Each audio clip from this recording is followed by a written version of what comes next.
What is up, Colorado? Welcome back to Nuggets and Brews, my second ever episode. So if you see my first one, thank you so much. This episode is going to be just a little bit shorter than the first one. First one's a big intro. You know, it was a preview to the Nuggets game, the season, everything like that.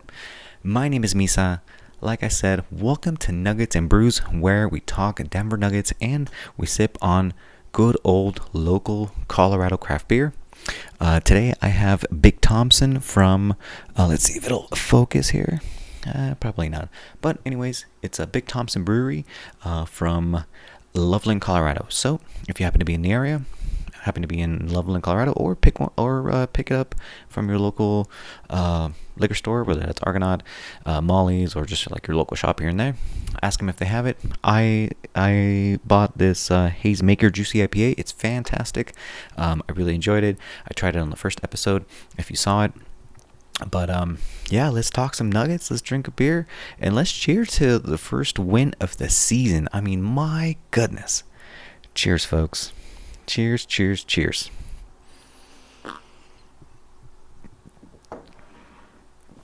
Ooh, wee, that's good. So, first and foremost, what a way to start the season. The Nuggets get a big win over the Los Angeles Lakers, 119-107, and thanks to Vic Lombardi for starting Lakers Daddy, because you know what? Yeah, we are still the Lakers Daddy, and Laker fans don't know how to handle it. They don't know. They immediately bring up 17 championships, which is, you know, fair enough. You know, bring up your championships. But you know what? Nothing you can say can take away the joy that the ceremony brought to everyone that was in the arena, everyone that was watching, longtime Nugget fans. You can't take it away. You can't take away our first ever championship. You can never take away that emotion. Yeah, this podcast we're gonna just kind of go first impressions and, you know, overall impressions of the game, the ceremony and everything like that. So yeah, let's get to it. All right. So for first and foremost, you know, the Nuggets, I guess with Nuggets PR and media and everything like that, they told everybody be in your seats by 4:45 at the latest. The ceremony did start about around 5 o'clock. I was in my seat. I got there super early. Me and my girlfriend Laura, we got there we got there like right at, I think it was like right at 3:30. So we were inside the arena. We got our beers, we got our food, we got everything that we needed. We were in our seats with like 30 minutes to go still. The clock on the Jumbotron, it was still saying 30 minutes, and I was like, I'm here, I'm ready, let's do this. And as we're sitting there, it just kept getting more full, and the anticipation just kept building, and you just sense this just energy that it's irreplicable. You can feel it, you can hear it, and there was not a whole lot of Laker fans, which was surprising. But then again, why, if you're a Laker fan, why would you want to go to someone else's ring night? You know what I mean? Like, but you know what? To each their own. They took an L on the way out. But boy, when that started, that ceremony started, it was magical. I mean, what a classy, it wasn't even over the top. It was just so well done. The player intros, and then they got to obviously show the ring, and my God, that ring is fabulous. It is chunky. It's huge. I wish I had one of those. That was pretty cool. They had like a ring inside a ring, and they had a little drawer, and I was like blown away by how cool that ring is. And congratulations to everybody, the staff, management, players, well deserved.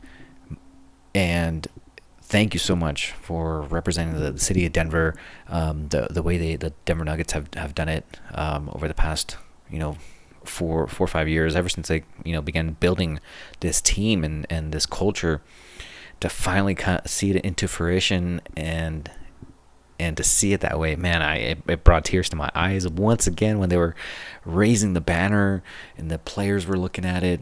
It's just such a magical moment, and that place was just nuts. It was erupting. Everyone, it was like a huge party, and you couldn't it, you can't take that away from us. It's a memory that will forever be entrenched in my heart, and stitched in my mind, engraved in my mind, for a long time to come. And if I ever have kids, I'm gonna be like, I was there. I was there for her first ever championship. Let me tell you about it, kids.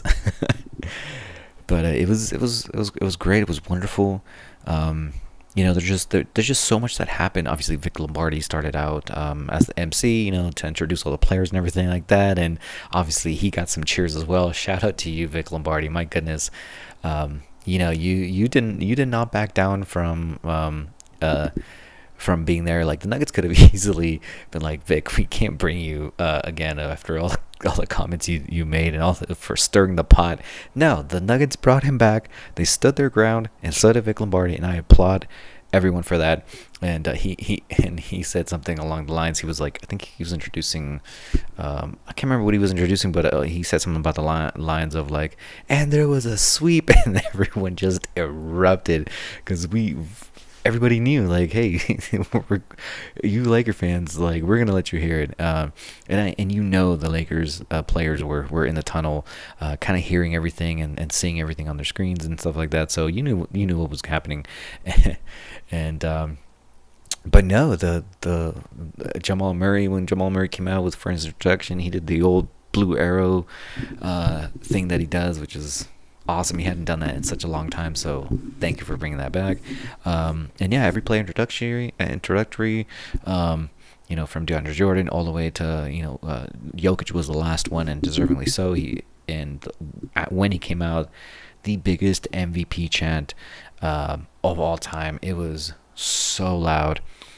But man, it was everything that I wanted it to be and more. And I couldn't be happier, and I'm still so giddy about it.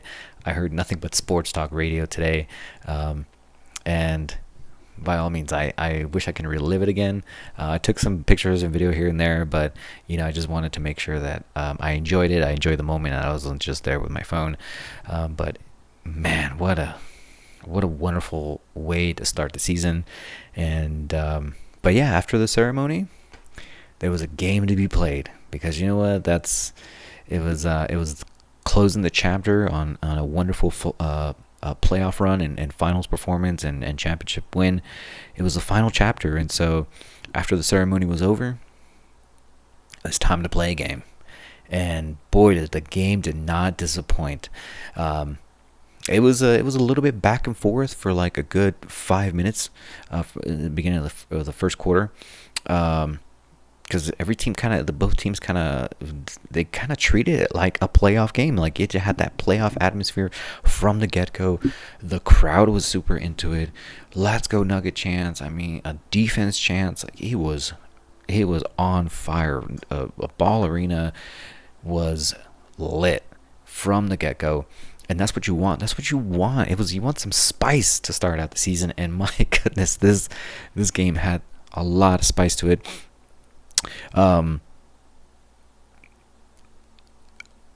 Huge performances from both Nikola Jokic and Jamal Murray, and every starter ended up in double figures. I think let's see, Jokic finished with a triple. Jokic finished with another triple double. Great way to start the season for him. Murray 21 and 6 assists.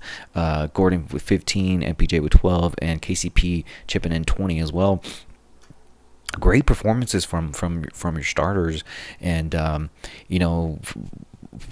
end that first quarter, you can immediately tell the Nuggets were into it. And from the tip off, like, you could tell everyone was into it. And of course, the Nuggets go on this little run, and they finish the I think it was like first quarter. They go up like 12, 14 points. I can't quite remember. and you immediately knew like they were not gonna let that lead go. Like they even throughout the second quarter when the Lakers kind of made their run towards the end of that, towards the end of the second half, or yeah, towards the end of the second quarter, you obviously knew the Lakers were going to try to make their run, but the Nuggets got a little bit of a little bit of sloppy in the last 2 minutes to end the half, and they got the Lakers got just a slight little momentum heading into the third, and you just you, there was a little bit of nervous energy, but not enough to say, "Oh God, we're in trouble." No, because you know what, the Nuggets are a championship team. They have championship pedigree, and when they came out in that third quarter, a minute into the third quarter, Michael Malone has to take a rage timeout because the Nuggets came out sloppy. I think the Lakers cut it to 4, I believe. And Michael Malone immediately takes a timeout. And what happens after the timeout? Nuggets immediately go bring up the lead back up double digits. And again, it's a whole party. Again, all night. Let's talk a little bit of what happened in the fourth quarter because I mean, Nuggets were just dominant all night. They were hitting the threes, they were hitting transitions, they were getting stops all night, and then just hitting the Lakers in transition, whether that's a pull up three, driving to the bucket, and then immediately dishing it out or dishing it inside to a cutter for an easy layup, dunk. You name it, the Nuggets were just cooking. Even some of the bench players that came in. I was the first stint with the bench. There was a little bit of a nervous energy because you were like, who's going to play? Like, how are they going to play? Will they be efficient? Because you obviously have to win those non-Jokic minutes, and they held their own in that first stint, and they did relatively well to keep the Lakers kind of without out of reach of like making a huge run, especially since LeBron sat out earlier in the game to play against the bench to see if they can offset that. It didn't work for them. It didn't work for them at all, and the bench held their own, and then obviously the starters come back in, and the lead balloons again. And the same thing happened in the second half. The bench came in. They kind of held their own. Up until I think there was like 8-9 minutes left in the fourth quarter when the Lakers cut the lead to, I think it was 3 or 4 points at that point, and so you kind of take back a little bit of like what's happening. You're like, oh God, they're gonna make another run, stuff like that. But I wasn't too worried because at that point they were gonna bring the starters back in, and up to that point the Lakers had kind of given themselves kind of shot themselves in the foot by using so much energy to try and get back into this game. The Stars come back in 8-9 minutes to go in the fourth quarter, and the lead immediately balloons up to like past double digits. I think it was like up to like 17 points at one point in a blink of an eye, and the Lakers are just like, there's just not much they could have done tonight. The Nuggets were cooking. Nikola Jokic just was not only Nikola Jokic was unbothered. Every starter was unfazed by anything that the Lakers threw at them. It's almost like they played him more than it's almost like they played him 4 games prior. They know them pretty well. They kind of know the style of play that they do, and I'm sorry, Laker fans, but like the Nuggets are too big for you, and too athletic, too talented. You might have gone some new players and everything like that, but you know what? Chemistry and continuity does win you basketball games, especially when you have a roster that the way the Nuggets are constructed, where they can kind of hit you here, they can hit you there, they can get you in transition, they can get you on the post, they can get you on threes. Yes, you might have gone some really good pieces, but your team hasn't developed chemistry yet with those new pieces. So if you thought you were going to come in here and get an easy win, you were dead wrong. And walking into the arena, I wasn't worried about the Lakers. Maybe if they would have stolen the game, I still would have been extremely happy today because you know what, we're still champions. Um, Man, what a night. Um, I'm still in awe. As you can tell, I'm still kind of like processing everything because it was just a phenomenal night, and we'll um, we'll talk a little bit more about the players and how they perform and what to look for. So yeah, I'm gonna take a quick break. You are watching Nuggets and Brews. Thanks for listening to my first segment, Rambling. My name is Misa, and I'll see you in a few. Welcome back, Colorado, to Nuggets and Brews, where we talk Denver Nuggets and we sip on Colorado craft beer. My name is Misa, so welcome to segment 2. So I was at the arena sitting in section 316, row 7.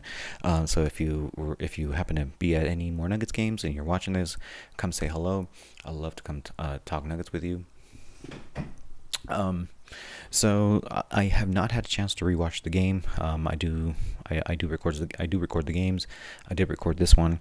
I haven't been able to rewatch to kind of analyze some things that I'm kind of looking to look at and dissect and kind of analyze. And just to be clear, I'm not like a reporter. I'm not like someone who studies like it's part of my job. I just love to talk Nuggets, and I just kind of like to obviously drink some beer and just kind of give my opinion of kind of like what I see and what I observe. Again, I'm not a professional analyst like people that you see on ESPN or anything like that, but it doesn't stop me from talking about it and having a good time doing so. So segment 2, I kind of want to talk a little bit about like what I saw from the players as far as like how they played, how they performed, and some surprises that I saw throughout the game, and some big moments that I can remember. As far as collective unit, the Nuggets played phenomenal, as I mentioned in segment 1. They were just cooking. Everyone was playing cohesive. It didn't seem like they were. It just seemed like they were playing like just yesterday. They were back to their old self, and they were just they were. I mean, every nugget is good right now.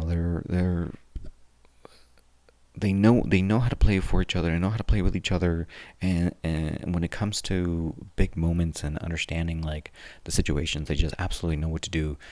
They see a certain type of defense. They know how to adjust. They just know how to play so well with each other.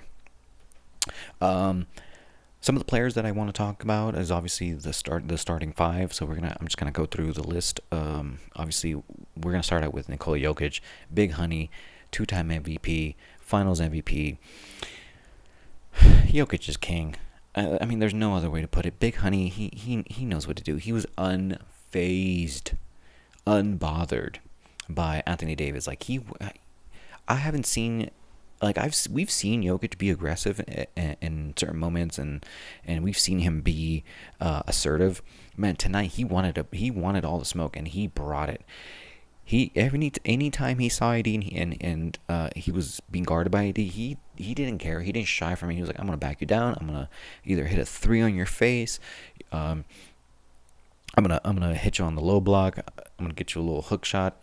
Anthony Davis blocked Nikola Jokic's first shot, and after that, there's nothing Anthony Davis could do to stop Nikola Jokic. He just made Anthony Davis look silly, and to Nikola Jokic's credit, he's much bigger than Anthony Davis. Anthony Davis is supposed to be, he's supposed to be a power forward, but we all know he plays a little bit more like a center. But he does play the power forward position. Jokic is too big for Anthony Davis. He just backs him down like nothing. Even when Anthony Davis was playing offense and Nikola Jokic was having to defend Anthony Davis, there was moments where Anthony Davis was trying to, get some position and stuff like that, and Jokic was just moving him like he was just non-existent. He was just consistently just hold his own ground. And, Anthony Davis does score 17 points in the first half, did not score a single point the second half. Largely because, well, I don't know if he got tired. I don't know if he just shied away from the moment of having to play Jokic, or maybe he just got super tired from the altitude because he exerted so much energy in that first half. But Jokic, man, he just had his way last night. He just got anything he wanted, whenever he wanted, and finishes with a triple double. I think he got the triple double with a Porter corner three, and that was a beauty as well. I mean, you're gonna be seeing that all season, where Michael Porter's a beneficiary of, again, and everyone's basically a beneficiary of Jokic's incredible passing. But Jokic, man, Big Honey, good luck stopping him. He's gonna be a problem for everybody. Nobody in the West. I mean, aside from maybe Minnesota, he's like the only other team that has like two big enough bodies to really bother Jokic. But even last year, you saw in the Minnesota series, like, it didn't really matter. Like, there was moments where Jokic did have to work a little bit extra, but no, it's nobody in the West did anything or got or acquired any player to really offset just the dominance of Nikola Jokic and just how well he plays. It's going to be tough for anybody to beat the Nuggets this year, because they just, nobody has an answer for Nikola Jokic. No one has had an answer for Nikola Jokic for the past couple years. So good luck with that. Moving on to Jamal Murray. Listen, Jamal Murray could have had a 40-point night. Like, he could have easily did that. He was being guarded by, I think it was Austin Reeves at times, and D'Angelo Russell, D'Angelo Russell, he can't guard a tree.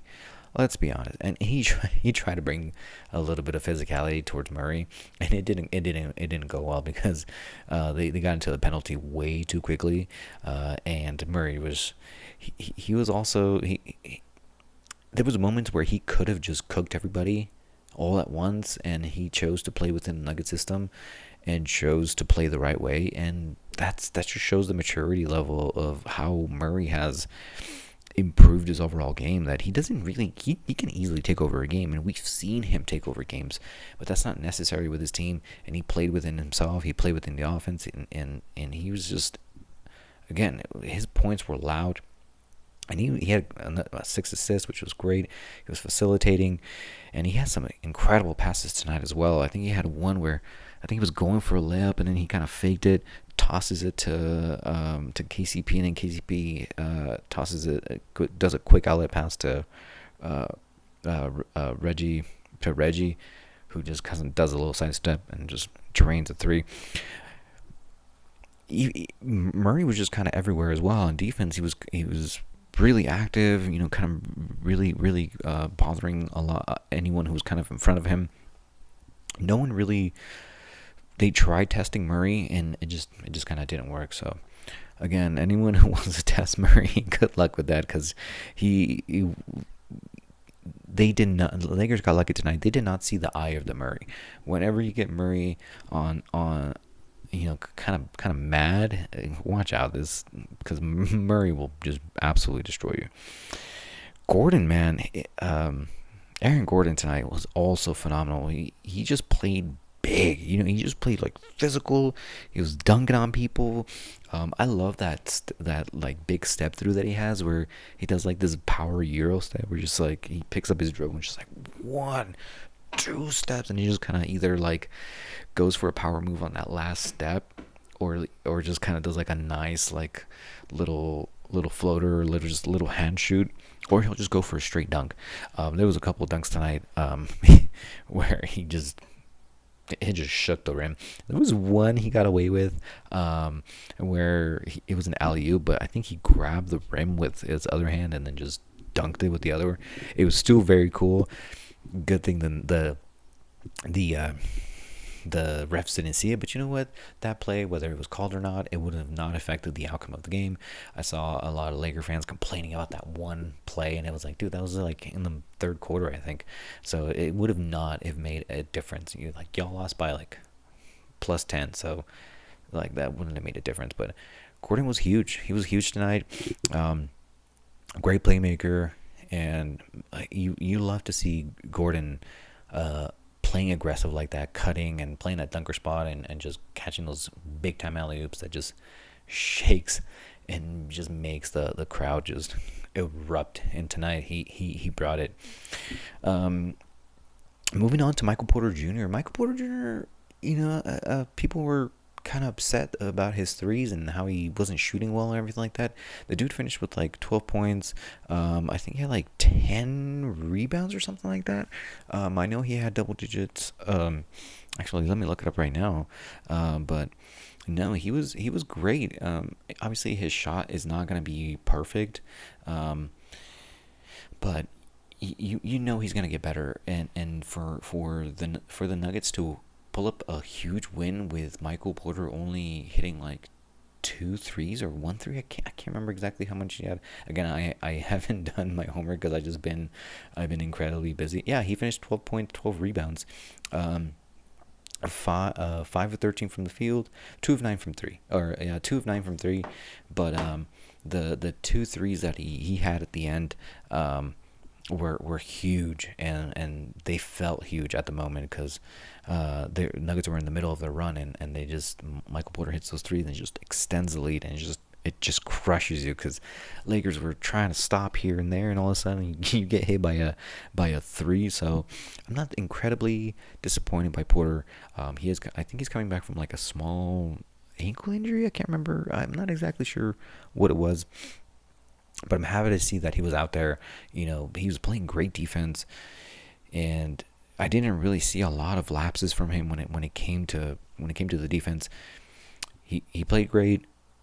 He hustled out there, and 12 points, 12 rebounds. That's pretty solid in my book. KCP, man, he looked like a young gun out there, man. He was running, he was shooting, he was hitting those mid-range shots that he loves to take, where he just kind of like runs in, and then he's kind of like close to the free throw line, just immediately takes those quick little jumpers. He's great at those. He took a couple of those. He had some nice threes tonight. Finished with 20 points, 1 assist, 2 rebounds. He was 8 of 12 from the field. And two from three. Two of 3 from the 3-point line.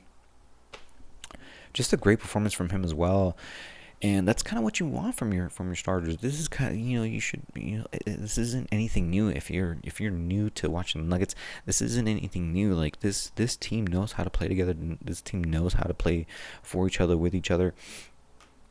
And you're gonna see a lot of nights like this where basically every the starting 5 is going to be in double digits or close to double digits, because they're just dominant like that, and they've been playing for so long now. They've been playing for a while now. Even with the addition of KCP last year, he integrated himself so quickly that now he just understands it so well, and you can see it in his play, and that he enjoys to play with the Denver Nuggets, and it just becomes second nature to him.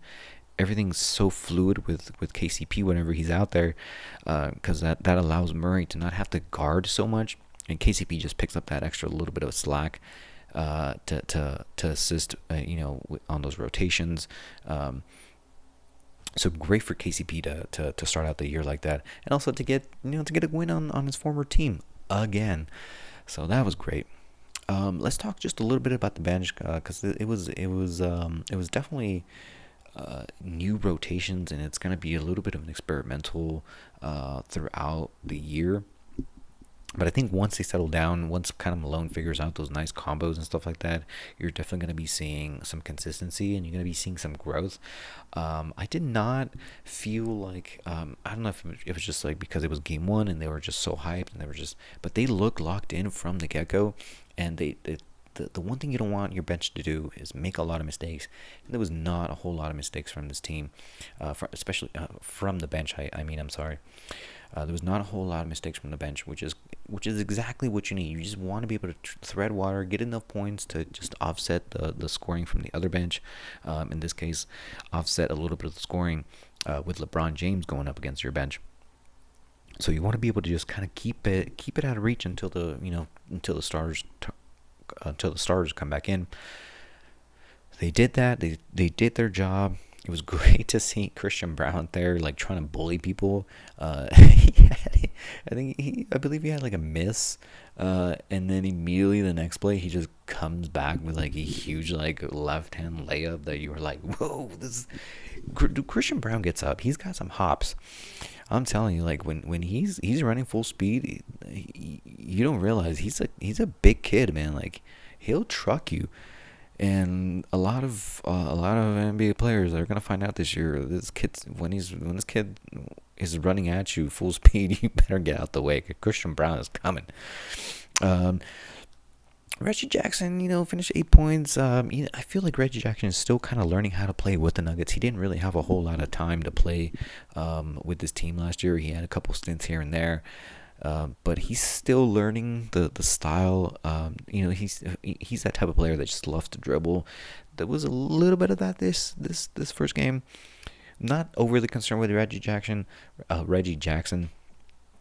He'll integrate himself to the point where it just becomes again a fluidity with him where he understands where to be and when to take the shots and when not to and when to pass out. So good. It's good start for him so far. Not a whole lot of notes for me for Najee. He only played about 11 minutes, got 4 points, but he was able to set some good screens. He was able to kind of help out on those rotations and switch out. Najee is not a slow center. He kind of plays like a little bit of a power forward. So he does have some good length. He does have good strength. It seems like he put on some good weight as far as like muscle. So he looks a little bigger. He looks a little bigger this year, and he seems healthy. I did like what I saw from him as far as like playing within himself and not making any mistakes and just being able to withstand like some of the switches that the Lakers were trying to get on him. So that was good to see. Peyton Watson again only played 10 minutes. I believe he only got like 3 points. But I think he had a huge block on LeBron. I think that was him. I might be mistaken. I might have to again. I haven't rewatched the game. So, but I believe I heard that he got a nice block on LeBron, and the dude is athletic, man. As soon as Payne Watson, starts to slow his mind a little bit and the game slows down for him a little bit because because he's such a young player. They just he wants to play fast, wants to make an impact, and good for him. Like we need a little bit of that energy, but he needs to combine that energy with by being able to slow his mind down and be able to read and react a little bit. There's times where he makes up his mind, he goes to the bucket. Always a good idea, but not always it's always like at the not the wrong time, but sometimes he just waits just a split second, goes to the bucket. He gets kind of caught, and just has to pass it out. So we'll see how that develops. As far as like him being able to read the floor a little bit better and kind of understand like this is my time to go. I'm gonna drive now, and if my and not make up his mind as far as like I'm gonna pass it out immediately. Like no, like make sure like if you're gonna drive, go for the dunk. Go for a strong play. That way, one, you can get rewarded on some free throws, or obviously get get an N1, but also be able to understand like where your teammates are, so you can kick it out without telegraphing those passes. So that's going to be an interesting thing for me. Moving forward, and then obviously we saw a little bit of Jalen Pickett, who got his first NBA bucket in garbage time. But yeah, I mean that's kind of like some just impressions of the players on game one. I know it's only game one, but it was a fantastic game one, and man, to end the game with I think it was like 2 minutes left or something like that. The Nuggets got well for me personally, it was fantastic to hear everyone chant, "Who's your daddy?" I'm still laughing about it because it's just hilarious. But no, you know why we did it as Nuggets fans? Because y'all Laker fans complain so much about it. Vic, thank you so much for starting that. I mean, dude, like, of course we're gonna talk a little bit of trash on the parade, especially after kicking y'all's butt in the Western Conference, but y'all act like we were walking around all summer chanting Lakers daddy. Nah, man, that was only in the parade. That's basically it. And then y'all had to, be salty about it all summer and bring it up again and the during your the Lakers media availability and Anthony Davis saying me and LeBron have been having conversations. Well, you know what? If y'all were that salty and Nuggets fans heard all that, we were like, okay, you know what? We're gonna let you hear it. You're complaining about it. Okay, so we're gonna chant it in your face when we're up, and when we're closing the door on y'all, to let you out of Ball Arena with a big old L on the way out. And Nugget fans delivered. That was the loudest chant. That that was such a loud chant, man. Like, you can hear it on TV. I saw like a couple clips of the TNT when the chant started. It was super loud, but it was incredibly loud in the arena, to the point where I think Jamal Murray, I saw a clip of him, like, just his surprised face, like, oh my god, I can't believe they're saying that. But he smiled about it, and he seemed like he really enjoyed it as well. And I think we Nuggets fans absolutely enjoyed saying that. So, yeah, man, that was awesome. That was such a great game. I can't wait for this season to just come into fruition, and let's get another. Let's repeat, man. It's looking good. Our team is back. We're back. The Nuggets are back. We just have to obviously stay healthy, just like every other team. And big things can happen, man. This team is ready. It looks like they're hungry for another one, and why wouldn't they? They love playing this sport. They love playing basketball. They love playing for each other, and they've become such a tight knit family and tight knit group that it's gonna be hard to dethrone these Nuggets. From just from a basketball standpoint, the Nuggets are gonna be the toughest team to beat, just off of their not only their talent but their chemistry alone and their continuity that they've built, and their culture that they've built. As every other team has had to make acquisitions, whether in free agency or the draft and things like that, so they have to build that chemistry. They have to build that culture that the Nuggets already have. Like, we're here, and everyone's just they have to catch up to the Nuggets. So good luck, NBA. It's gonna be a really fun season for the Nuggets. I'm here for it. Actually, I bought season tickets this year, and thank God I bought them last year, because I'm sure they're super expensive this year, and I'm sure they're super expensive, and I'm sure they're super hard to get tickets for this year. So I'm super happy that I got season tickets. So I'm going to be at every home game this year. So again, if you're watching and you happen to walk by section 316, come say hello, come talk some Nuggets with me. I love to meet y'all, and love to give a little cheers and drink a little beer with y'all. So this concludes episode 2 of Nuggets and Brews. My name is Misa. Thank you so much for tuning in to my ramblings. Until next time, cheers, y'all.